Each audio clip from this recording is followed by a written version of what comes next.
Hi everyone, and we are going back into the world of Eldraine and talking about the 10 top best cards when it comes to this set. When we're talking about the top 10 best cards, it is not about the monetary value of the card. It's based on its uniqueness and its playability and kind of like how fun and creative the card is.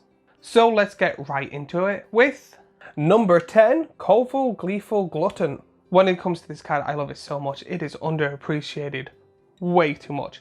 Great color combination for a commander.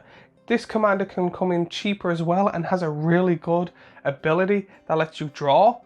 Great card, absolutely amazing. I cannot wait to get my hands on one of these cards. So excited for it.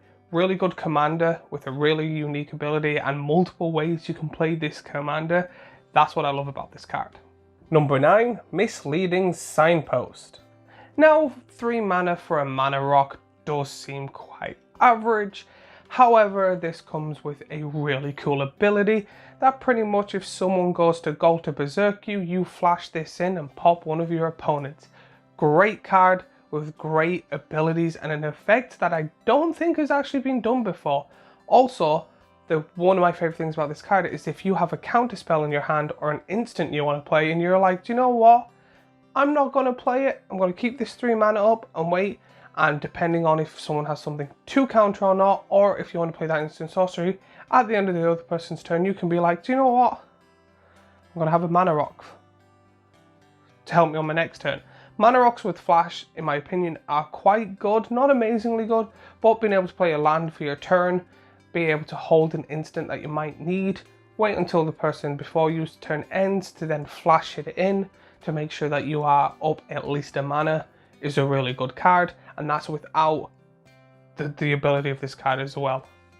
Number 8, Talion the Kindly Lord. So when it comes to this set, rats and fairies have got a huge upgrade, and especially with this card, it's absolutely amazing and a great commander. And that's not even talking about the fact that they've also released a Commander Fairy deck, which I have made a video on of Is It Worth It, which is going to be linked here. But this card is absolutely amazing. It has an ability that I don't think has actually been used before, and the first time I read it, I thought it was just the mana value of the card, and I kind of just went, oh. But it also affects the power and or toughness of the card played. So the amount of stuff you can do with this card actually may be a bit too much, because if you're playing a 4-player game and they're playing 2 or 3 spells a turn, you're likely more to have a full hand, and if you don't have any no maximum hand size cards, you will be discarding, and that's what you might not want to do, but you also might want to do depending on how you build this deck. This is a great commander with a great cost and a great ability. Really top-notch card. Number 7, Ronan Scion of War. So when it comes to this, I do have to say there is a downside, and I know you're like, but it's 5th.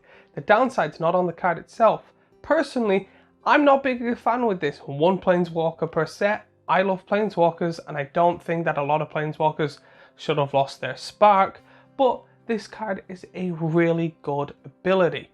I really do like both of the cards, Ronan and Will, but to be honest, I picked this card because thinking about and looking at it, there's a lot of cards in black and in red that do damage to you to get benefits. So if you do that, throw in a bunch of colorless creatures that are really big and huge like the Eldrazi, you get to play them for free. So stuff like Phyrexian Arena and Bitter Blossom already make things too cheap at the start of your turn. Then you do the one where the tutors that do damage to you, you play the tutor, then that's 4 off. Tap it, you get to play stuff for just its color pips. Great commander, and if you do enough damage to yourself and have a big hand, you could possibly be playing 2 or 3 of the huge titans in 1 turn. Great commander. I don't want to build a deck on it, however, if people are interested in me making a deck with this ability, let me know in the comments down below and I will happily make a video on that. Number 6, Moonshaker Cavalry. Now when it comes to this card, everyone goes, yes, of course this is going to be in it. It is the white Crater Hoof. It gives stuff flying, great ability, and gives everything a big buff. I know in a few years people are going to be sick of it like they are with Crater Hoof, but this card is absolutely amazing for what it is and what it's worth. There is one thing I would like to see in the future though, it is the cycle of these. I don't know how it would work with the rest, but I do think it would be good to have a cycle of these type of cards, in my honest God opinion. Number 5, Omniscience or Omniscience. So now this is one of those cards that I probably am biased with.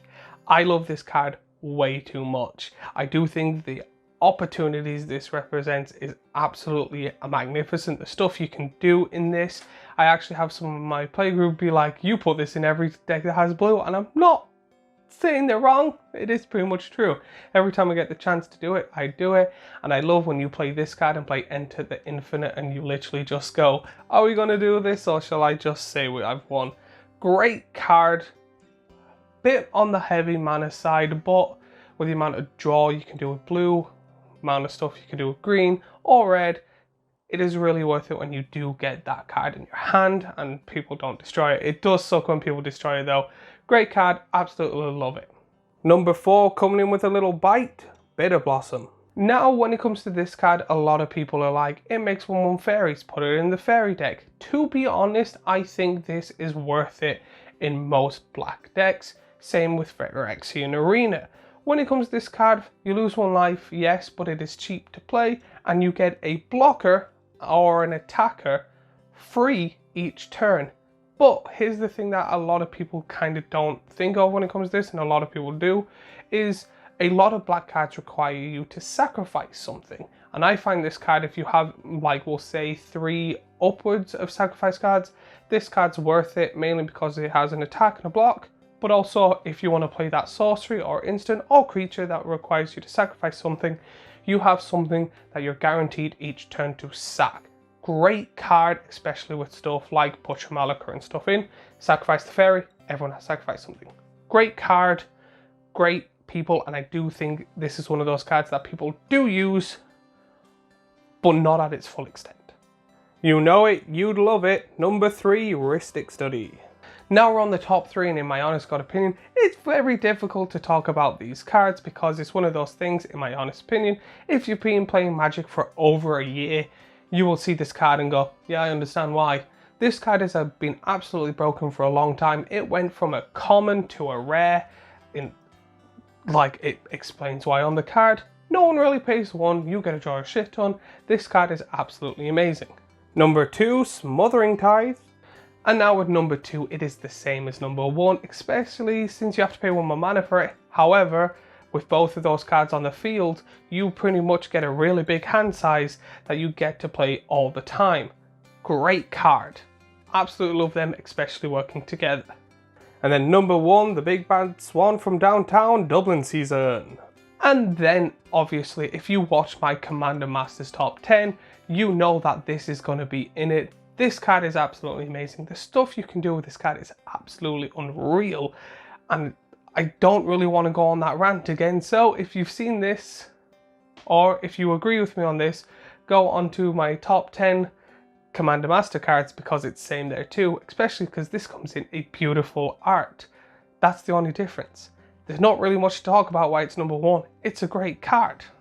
But as always, let me know what you think of these cards in the comments down below. Remember to like and subscribe and all that stuff, and I'll see you in the next video. Also, if you like this video, I have a previous top 10 here, a playlist now with the top 10 cards here, and a subscribe button here, and I will see you all in the next video.